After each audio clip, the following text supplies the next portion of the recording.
하나님께서 이렇게 일주일에 그래도 주일 주셔서 주일이 되면 이렇게 같이 예배 드리고 하나님 만나고 또 하나님 만나는 과정에 또 말씀 앞에 이렇게 같이 다시 한번 하나님을 깊이 생각할 수 있는 시간이 주셔서 얼마나 감사한지 모르겠습니다.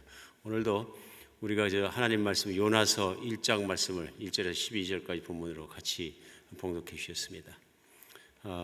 이 요나서 말씀은 되게 우리가 다 압니다. 그죠? 근데 특별히 어릴 때부터 좋아하고 많이 압니다.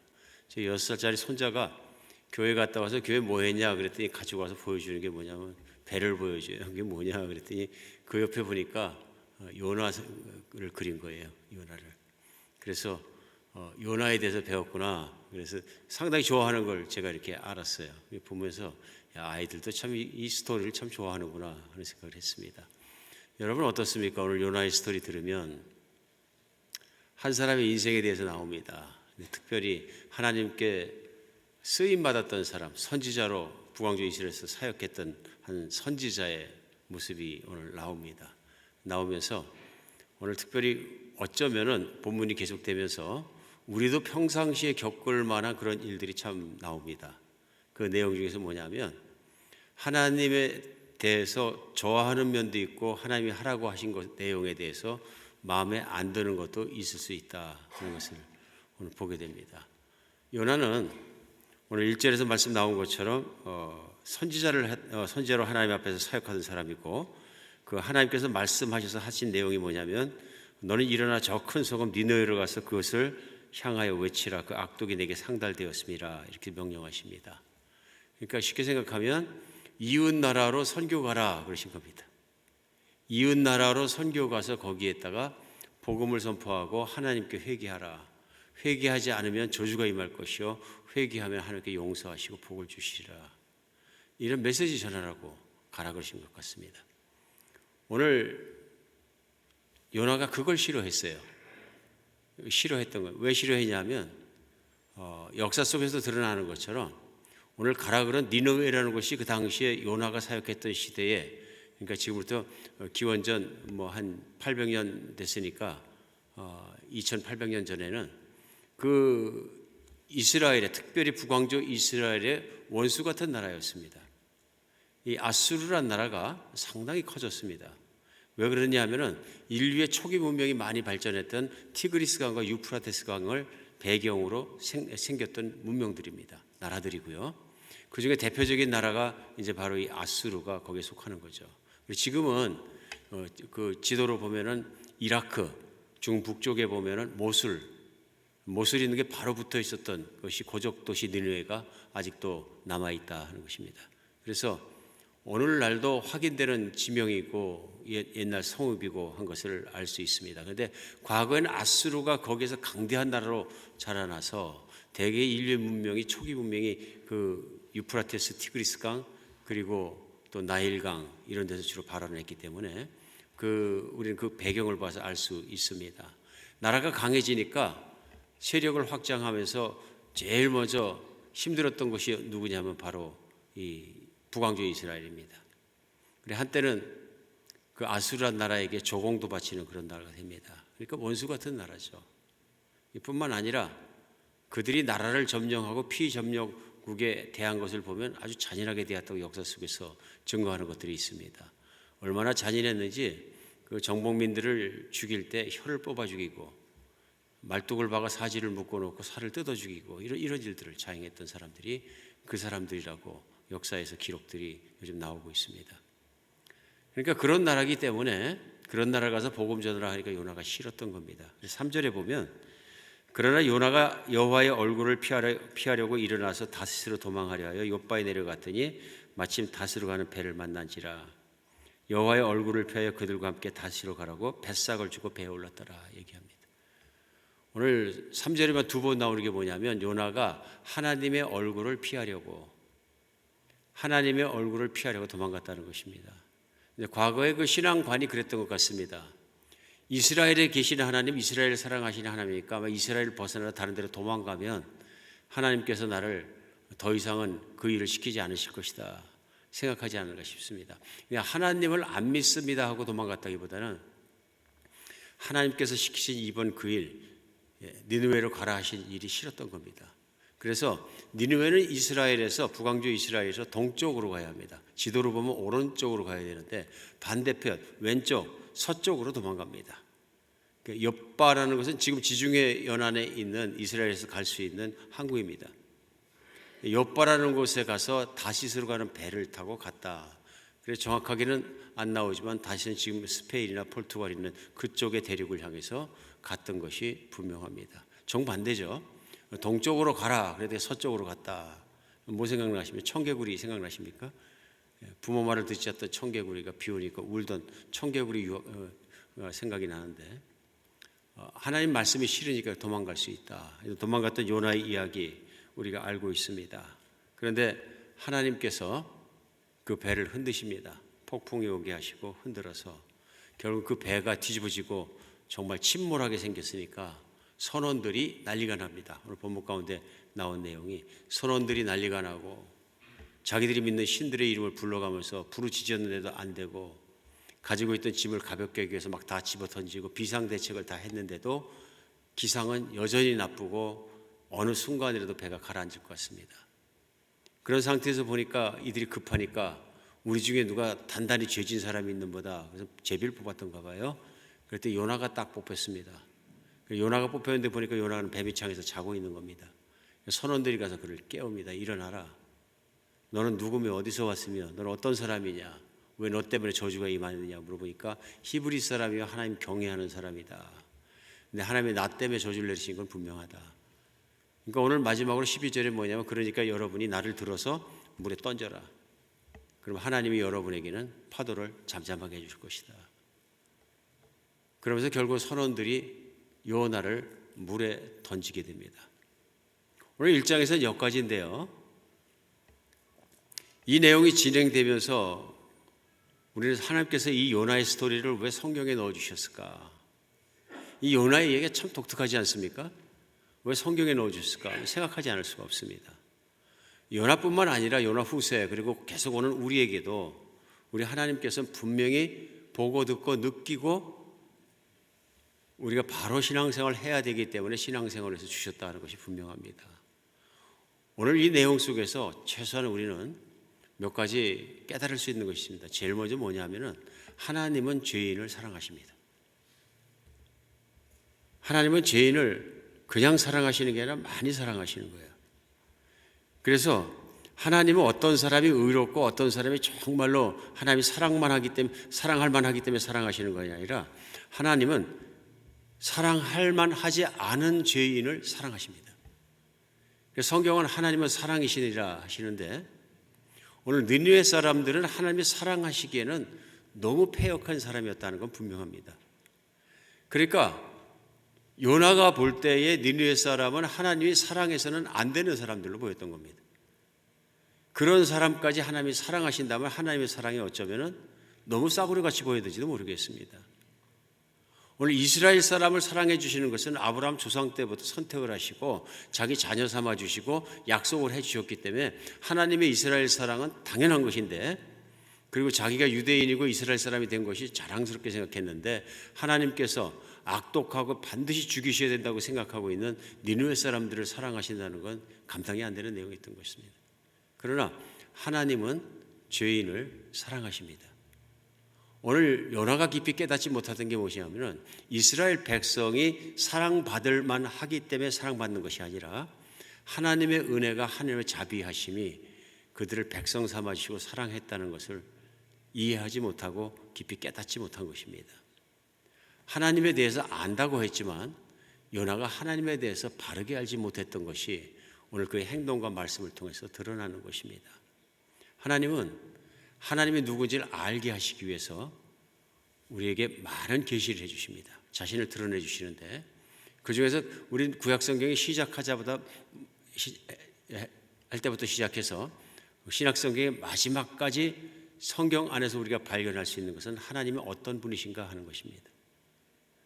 오늘 요나서를 통해서 하나님이 나타내신 그 부분은 무엇이냐면요, 하나님은 사랑이시라는 걸 분명히 드러내 주십니다.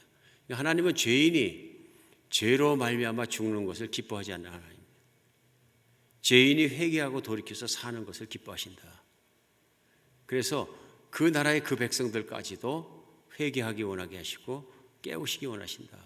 그런데 사실은 따지고 생각해 보면 이스라엘 사람들도 사랑받을 만하지 못했습니다. 오늘 요나가 활동했던 시대는 바로 남북 왕조가 갈리고 북왕조 이스라엘이 악했을 때입니다. 하나님 다 떠났을 때입니다. 그게 어디요? 여로보암 2세가 왕이었을 때인데요. 북왕조 이스라엘이 몇 대 왕이 거치면서 언제 제일 부자로 잘 살았냐면 여로보암 2세 때 가장 잘 살았습니다.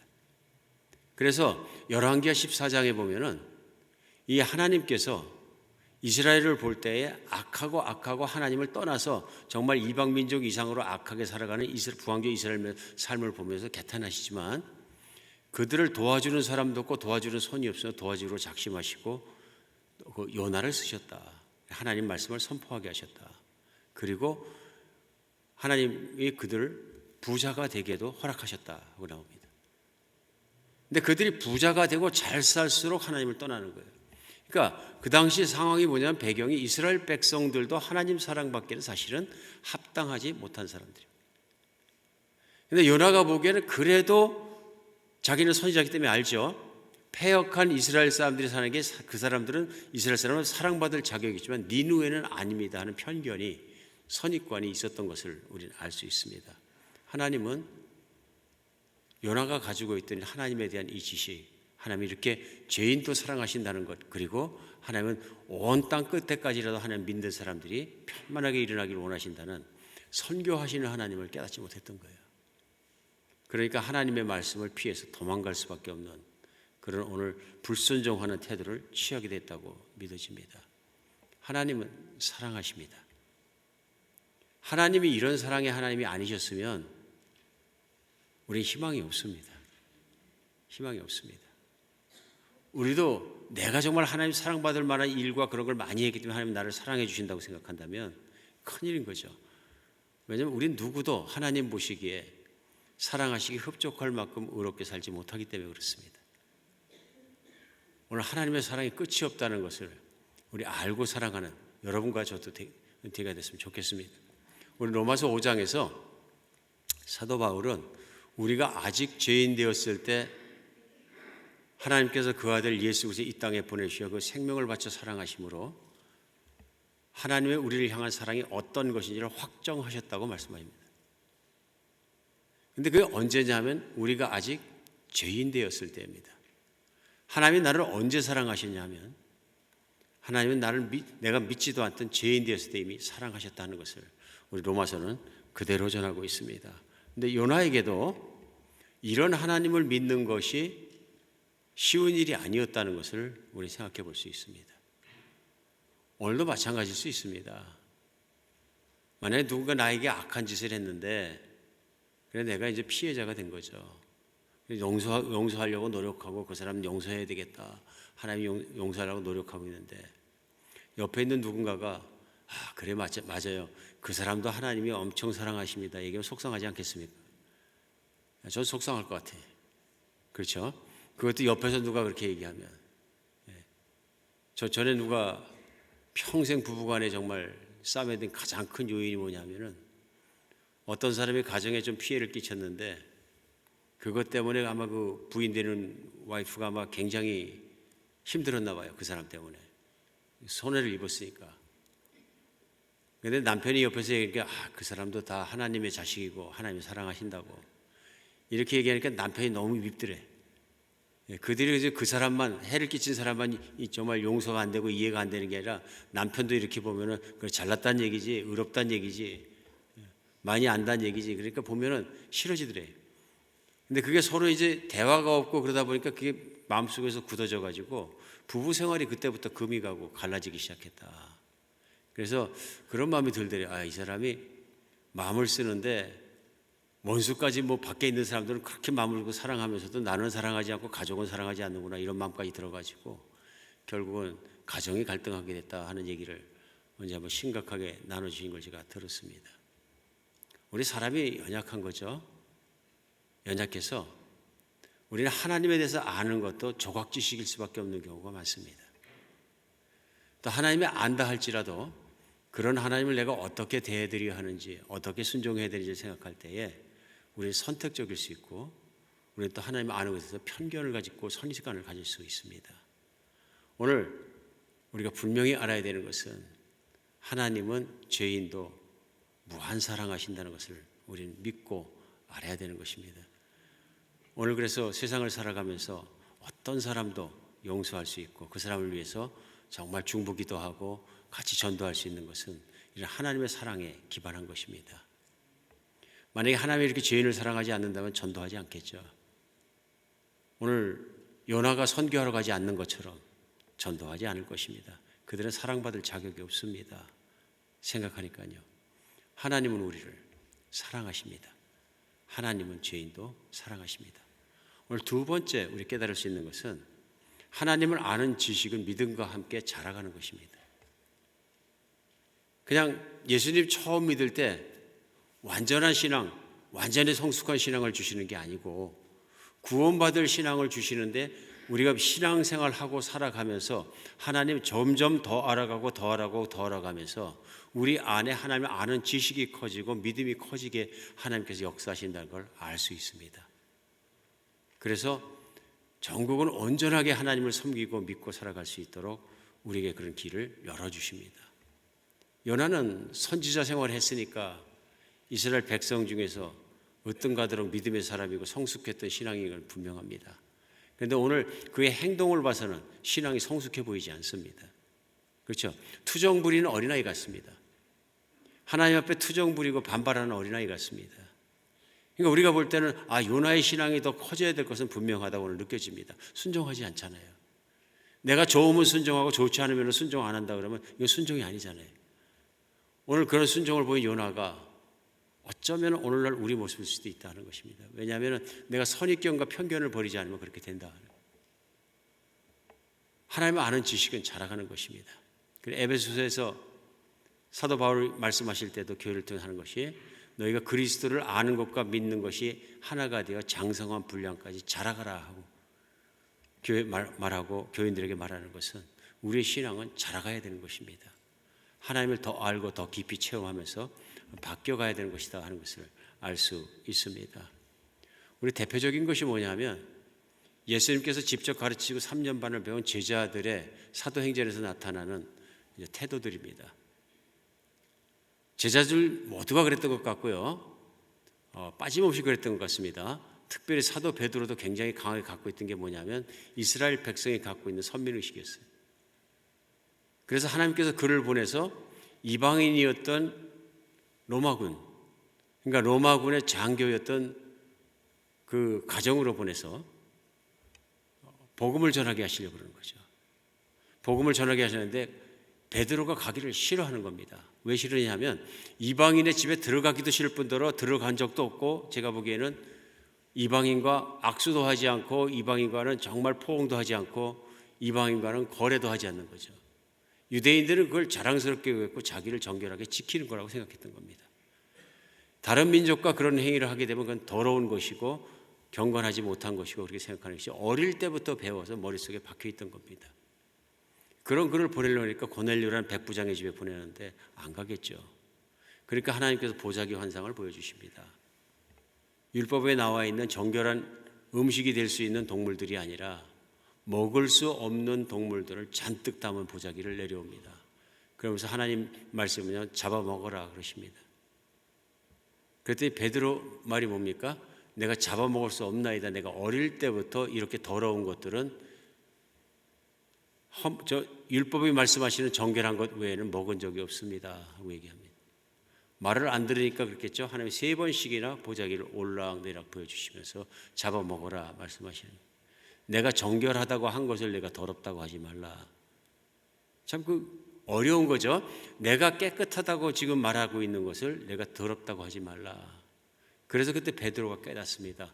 이방인에게 가라고 하시는 것이구나. 그리고 갑니다. 그리고 그 이방인에게 갔더니 결국 어떤 일이냐면 성령이 임하시고 그들도 이스라엘 사람들이 은혜를 받고 하나님을 믿게 된 것처럼 예수를 믿게 된 것처럼 그들에게도 그런 은혜가 똑같이 임하더라. 그걸 보면서 사도 바울이 깨닫습니다. 뭘 깨달았겠습니까? 사도행전 10장 34절로 35절에는 베드로가 입을 열어 말하되 내가 참으로 하나님의 사람을 외모로 보지 아니하시고 각 나라 중 하나님을 경외하며 의를 행하는 사람은 다 받으신 줄 깨달았도다. 이게 무슨 말입니까? 하나님은 이방인이라 그래 차별 안 하시고 어떤 사람을 차별하지 않으시고 각 나라에서 모든 사람을 다 사랑하시고 깊이 사랑하신다는 걸 깨달았다 그러십니다.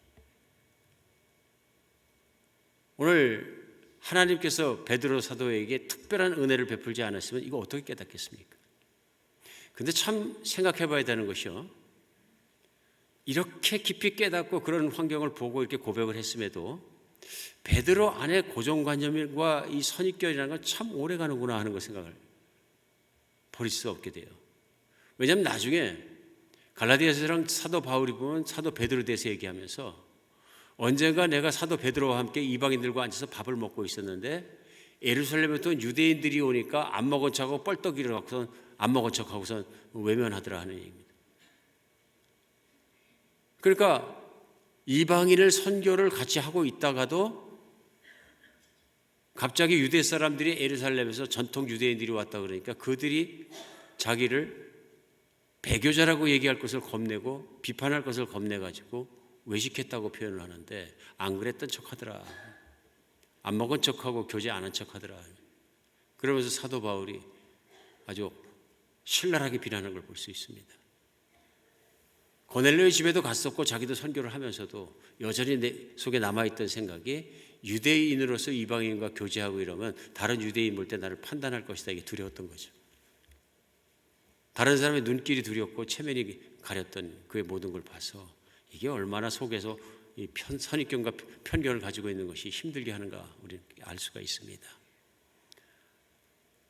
하나님은 죄인을 사랑하실 뿐더러 그 죄인이 구원받고 들어오기를 원하시는 겁니다. 우리의 믿음은 자라가야 합니다.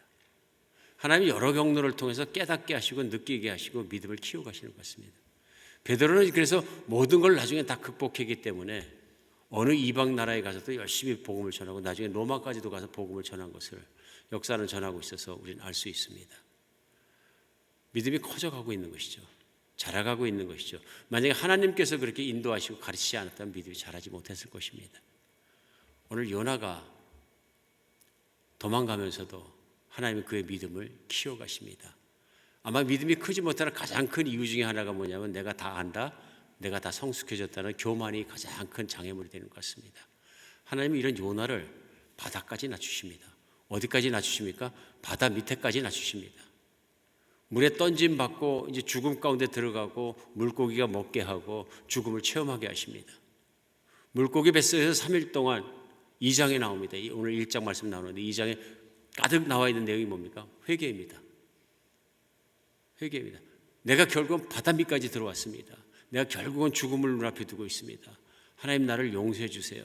나는 교만한 자입니다. 회개입니다. 하나님 앞에서 낮추고 낮아지니까 하나님의 크신 모습이 보이고 그 큰 사랑과 아름다운 모습이 보이고 자기는 얼마나 작고 고집스럽고 교만한 자인지가 반대로 보였던 거죠. 사람이 가장 큰 은혜를 받는 것은 하나님 앞에 자신이 겸손해졌을 때입니다. 하나님 이번에 하나님 생각이 틀린 것 같아요 하는 것 결코 은혜 받지 못합니다. 사도 베드로가 결정적으로 실수했을 때가 있습니다. 언제냐면 신앙 고백을 하고 칭찬받고 예수님도 칭찬하는 것이 마태복음 16장에 나오는데요. 그러자마자 예수님께서 이제는 예루살렘에서 십자가에 못 박히시고 고난을 당하시고 돌아가시고 3일 만에 부활할 것을 말씀하십니다. 그때 베드로가 참지 못하는 거예요. 예수님을 부여잡고 리뷰했다, 욕했다고 나옵니다. 요즘은 직역하면은 책망하고 욕해, 책망했다. 자기가 예수님을 따르는 입장인데 예수님을 책망한 입장에 주여 그렇게 하면 안 됩니다 하고 가르치기 시작합니다. 아니지요. 그렇게 하면 세상 사람들이 웃지요. 십자가에 못 박히는 주님을 누가 좋아합니까?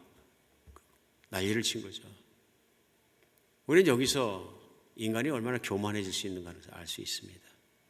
금방 주는 그리스도 살아계신 하나님의 아들이시네, 나의 주님이십니다, 나의 메시아이십니다, 주님이라고 고백을 하고 나서 주님을 책망하고 윽박지르는 한 젊은이의 모습을 금방 우리는 볼 수 있는 거예요.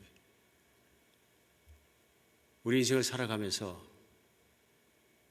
하나님을 섬기면서 우리는 하나님을 점점 배우는 마음으로 살아야 합니다. 신앙생활은 늘 하나님 앞에서 겸손히 엎드려 배우는 마음으로 살아가야 우리는 달라질 수 있고 은혜가 계속될 수 있습니다. 우리 마음속에서 배우려는 마음, 하나님을 따라가는 마음, 겸손한 마음이 없으면 배움이 없기 때문에 믿음이 깊어지지 않습니다. 아무리 좋은 지식이 있고 좋은 걸 가르치려고 해도 교만해서 배우려는 마음이 없으면 아무 소용이 없습니다. 그러니까 참 하나님을 섬기고 하나님 따라 살아갈 때에 내가 성경을 10번 읽었든 30번 읽었든 반드시 성경 읽기 전에 기도해야 되는 것이 하나님 말씀 통해서 나를 오늘도 가르쳐 주시옵소서. 오늘도 계시해 주시옵소서. 그 기도를 몇 번이고 드리고 나서 우리가 하지 안 됩니다. 제가 생각하기에도 저도 요나서를 말씀을 적어도 한 4번 이상은 설교를 한 것 같습니다. 그런데 과거에 설교했던 내용이 아니라 설교를 덮어놓고 기도할 수밖에 없는 게 하나님 새롭게 깨달음도 주시고 이끌어 주시고 이 말씀 속에서 새로운 것을 허락해 주시옵소서. 자꾸 기도하게 됩니다. 근데 그런 인사이트라고 얘기해야 되나요? 깨달음이 없으면 소용이 없는 거죠. 근데 교만해지면 깨달음이 없습니다. 우리 신앙이 언제 안 크느냐 하면은 교만해졌을 때 신앙이 안 큽니다. 마음이 이만하면 됐다든가 뭔가 교만해서 그 교만의 마음을 내오시면은 신앙이 자라는 건 거기서 끝인 것 같습니다. 근데 나중에 그런 상태에 계속 가게 되면 내 마음도 드라이해지고 하나님과 친밀감도 사라지고, 왜냐하면 계속되는 깨달음과 계속되는 겸손함과 그 속에서 은혜가 들어오는 것인데 하나님께 대한 감사와 헌신과 충성과 이게 계속되면서 내가 신앙이 자라갈수록 더 그런 모습이 되는 것인데 이게 내가 교만해지니까 거기에 딱 서버리는 겁니다. 쓰는데 그 다음부터는 쓰는 게 아니라 계속 반복되면 날이 갈수록 후퇴하는 거죠. 믿음은 점점 작아지고 하나님 아는 지식도 희미해지고 결국 나의 신앙생활은 아무것도 아닌 것으로 꺼져가는 것을 느낄 수 있습니다. 겸손해야 합니다. 하나님이 특별한 은혜를 줄 때는 겸손하게 하십니다. 그러니까 성경 어디들 봐도 그렇습니다. 하나님께서 은혜를 받고 하나님께 큰일 한 사람마다 하나님께서 주물리시고 겸손한 사건이 다 나옵니다. 다윗도 그렇죠. 요셉도 그렇죠. 아브라함도 그렇죠. 성경의 등장인물들은 하나님의 다루심 밑에 있다는 것을 우리는 알고 있습니다. 오늘 요나의 사건 속에서 그렇게 중요한 것은 뭐냐면 하나님이 그를 눌러 낮추시고 다루실 때 거기에 회개하고 감사하고 가서 니느웨에 가서 순종했다는 것입니다. 니느웨에 가서 순종했기 때문에 니느웨가 회개했다 그러고 니느웨가 그때 멸망당하는 것을 면하게 됩니다. 그런데 생각해 보면 시대가 참 묘합니다. 요나가 사역했던 해로부터 40년이 지나면 기원전 722년에 바로 아수르가 그때부터 커져가지고 더 강해져가지고 내려와서 북왕조 이스라엘을 파멸시키는 몽둥이가 됩니다. 기가 막힌 일입니다, 사실은. 만약 그때 아수르가 파멸됐다면은 40년 뒤에 북왕조 이스라엘을 파멸시키는 세력의 요체는 바벨론이 아니라 다른 나라였겠죠. 그런데 우리가 곰곰이 생각해 보면 이 모든 게 하나님의 섭리 가운데 있다는 것을 알 수 있습니다. 우리 하나님 안에서 신앙은 커가야 한다. 우리가 짧은 안목 가지고 어떻게 하나님의 뜻을 헤아려 다 알겠느냐. 때때로 하나님의 의도가 이해할 수 없을지라도 하나님께 감사하고 수그리고 겸손히 주님을 따라가면서 배우려는 마음으로 살아가는 것이 우리에게 중요하다. 우리의 환경을 보고 하나님을 알려고 노력하지만 환경이 때때로 우리를 착각하게 할 때가 많습니다. 저도 목회하면서 그런 마음이 듭니다. 어떤 성도님들 보면 이 성도님이 얼마나 하나님 말씀대로만 살려고 노력하고 인도하심 따라 살려고 노력하는지 몰라요. 근데 그런 과정에 환난이 임해, 고난이 임해. 그럼 어떤 마음이 드냐면 하나님 그 과정은 그렇게 고난 안 주셔도 말 잘 듣는데요. 솔직하게 말 안 듣는 과정도 많은 것 같은데 하나님. Why 그 과정? 저절로 기도하게 됩니다. 그 신실한 과정을 왜 힘들게 하십니까? 하나님의 뜻은 따로 있으신 거예요. 그렇잖아요? 우리의 산술 공식대로 그렇게 순종했으면 다 복을 주셔서 다 형통해야지 무슨 힘든 일이 생기나요? 왜 건강은 잃어버리냐? 왜 사업은 망하나요? 왜 직장에서는 해고당하나요? 아닙니다. 하나님의 뜻이 있습니다. 왜 욥은 망했나요? 왜 요나는 정말로 물속으로 던질 수밖에 없었나요? 왜 갈기 싫어하는 것을 보내시나요? 이런 말을 하기 전에 인간의 가장 중요한 복은 겸손하고 낮아서 하나님을 알아가면 알아갈수록 믿음이 커지는 겁니다. 우리 하나님께서 흔들어서 쓰십니다. 오늘 마지막으로 세 번째 배울 수 있는 건 뭐냐면 우리를 성장시킨다. 하나님은 어떤 환경을 다 사용하셨어요. 세 번째는 뭐냐면 하나님 우리를 깨우신다는 것입니다. 시대를 알고 우리는 깨어 있어야 합니다. 우리도 신앙은 깨어 있는 신앙이 되어야 된다고 성경은 반복 강조하고 말씀하십니다. 깨어 있지 않으면 소용이 없어요. 오늘 요나의 문제는 뭐냐면 외면하고 싶은 거예요. 그러니까 외면했습니다. 외면하니까 어떤 문제가 일어납니까? 환경을 외면해 버리니까 잠들어 버립니다. 어떻게 생각하면 세상적으로는 이것도 엄청난 의지력입니다. 배가 흔들리고 막 뒤집혀가고 죽게 생겼는데 배 밑창에 들어가서 잠자고 있었다. 이거 대단한 배짱 아니에요? 죽어도 좋다는 거 아닙니까 지금? 막 살려달라고 소리 지르고 오면 난리가 났는데 이리 쏠리고 저리 쏠리고 그들가 자고 있더라는 거예요. 세상을 포기해도 그렇죠. 다 포기하고 그러니까 그거에 잠들었던 거죠. 세상에서 가장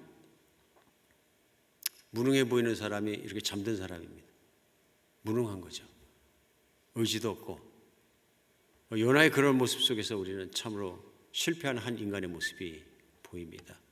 하나님 따라 사역하여 왔는데 하나님을 도망갔으니 이제는 갈 길도 아무것도 없고 희망도 없습니다. 오늘 이런 요나를 흔들어 깨우십니다. 깨우시는데 하늘을 움직이시고 구름을 모으시고 바람을 불어오시고 파도를 치게 하시고 배를 사용하시고 뒤집어 엎으시고 선원들을 사용하십니다. 모든 걸 사용해서 총체적으로 요나를 흔드십니다. 이 모든 사건이 왜 일어나냐면 요나를 흔들기 위해서 일어났습니다. 오늘 선원들이 가서 요나를 깨웁니다. 흔들어 깨운 거죠. 일어나라 하는 것입니다. 잠자는 자여 일어나라. 결국 이것이 하나님께서 선원들을 사용하셔서 흔들어 깨우시는 거죠. 너 일어나라. 특별히 요나를 영적으로 깨우시는 것을 우리는 알 수 있습니다. 하나님이 무슨 일을 하시는지 하나님이 그것을 의도하는 것을 내가 깨닫고 하나님께 순종할 수 있는 영적인 모습으로 커지고 또 뿐만 아니라 하나님의 뜻을 따라서 복받을 수 있도록 깨우십니다. 우리 예수님께서도 제자들에게 가장 경계하신 것이 뭐냐 마지막에 경계하시면서 마태복음 24장에서는 마지막 시대는 이런 일이 일어나리라고 쭉 말씀하신 내용입니다. 그 말씀을 하시고 그러므로 너희가 깨어 있어라.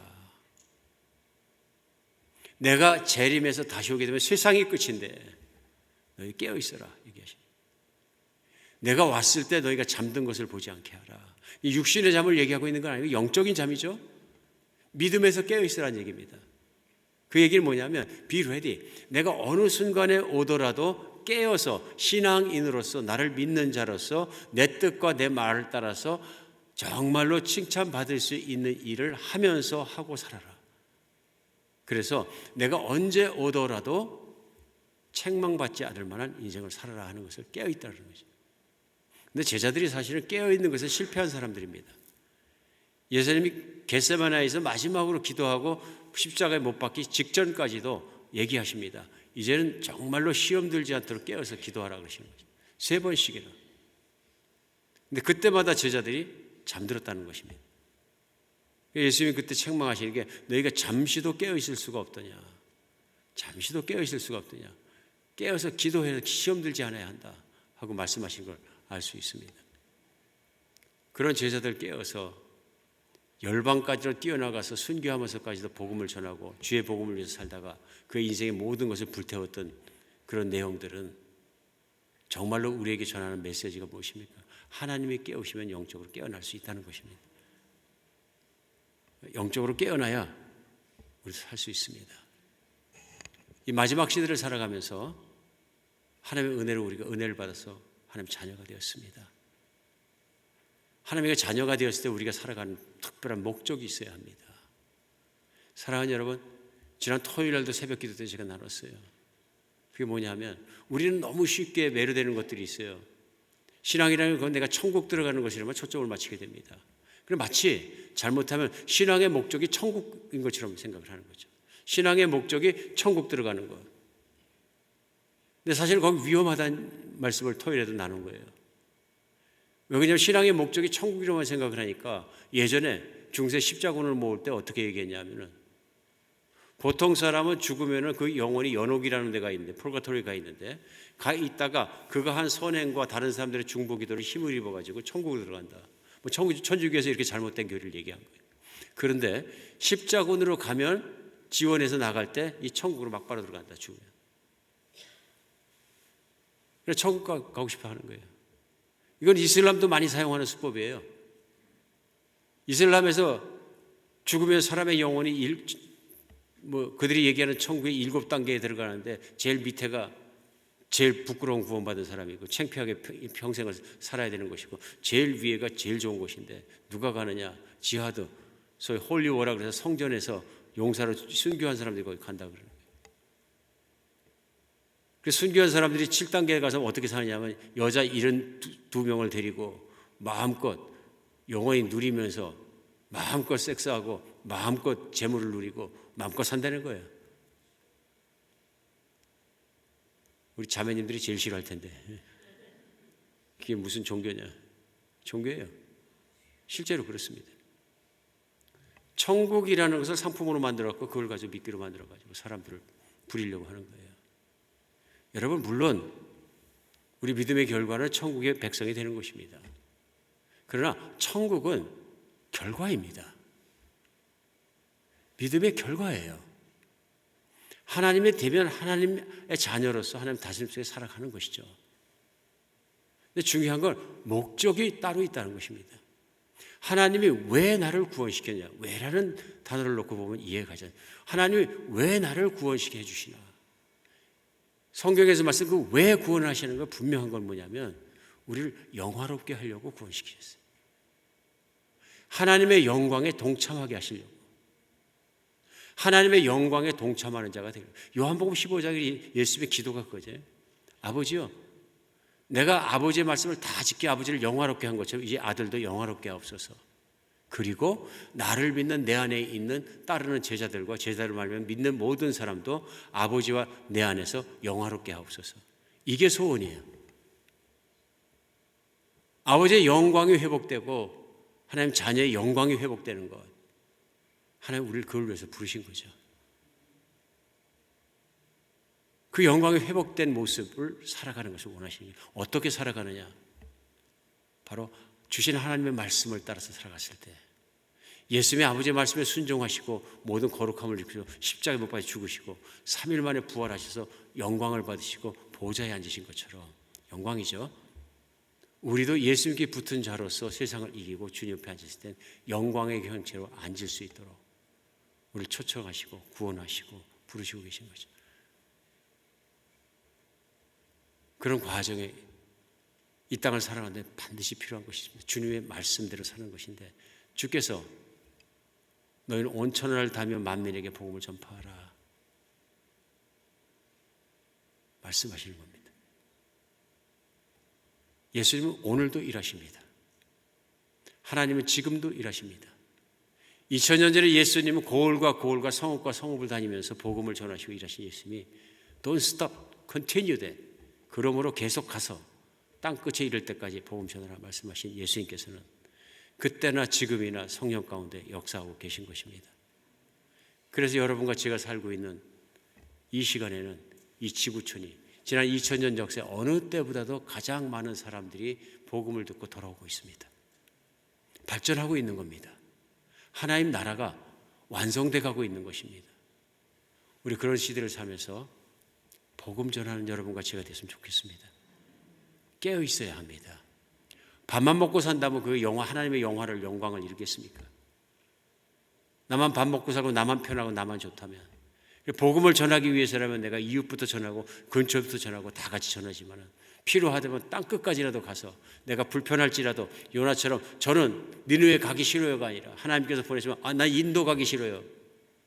난 여기 가기 싫어요. 난 아프리카 가기 싫어요가 아니라 이제는 정말로 복음을 전하며 살아가는 것이 우리 안에 인생에 정말 하나님 주신 사명이 되고 살아가며 주님 가운데 설 수 있는 여러분과 제가 됐으면 좋겠습니다.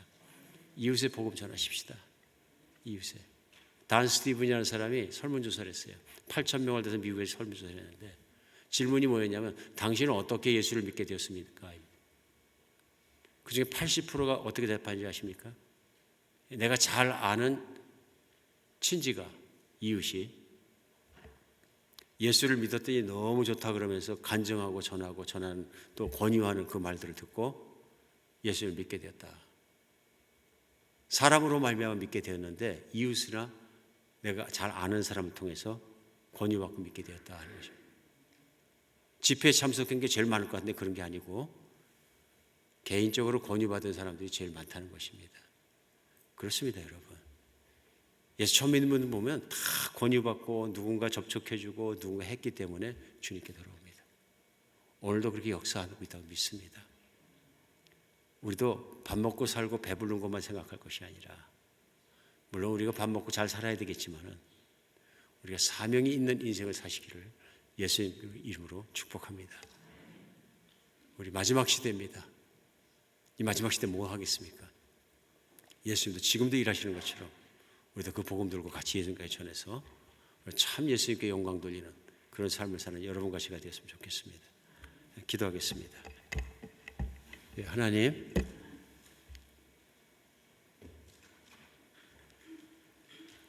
우리로 하여금 늘 배우게 해주시고 늘 주님 앞에서 정말로 말씀 앞에서 깨닫고 그 말씀을 따라가게 하여 주시옵소서. 주님을 닮고 주님의 형상을 닮아서 영광스러운 모습으로 변화시키기 위해서 우리 모두를 구원해 주시고 이끄시는 줄 믿습니다. 그래서 주님을 닮아가는 모습에 조금도 정말로 중단하지 않도록 우리 주님께서 함께 하여 주시고 이끌어 주시옵소서. 내게 주신 환경을 통해, 내게 주신 말씀을 통해, 성령의 역사를 통해 매일매일 주님을 더 경험하고 깨닫고 자라가게 하여 주시옵소서. 주님 사명을 알아 깨어 살아가게 하여 주시옵고 이 시대 참으로 세상에 불쌍한 믿지 않는 사람을 볼 때마다 주님의 마음으로 주님의 사랑으로 그들을 알아서 주님의 복음으로 그들을 인도하게 하여 주시옵소서. 우리 주 예수 그리스도의 이름으로 기도합니다.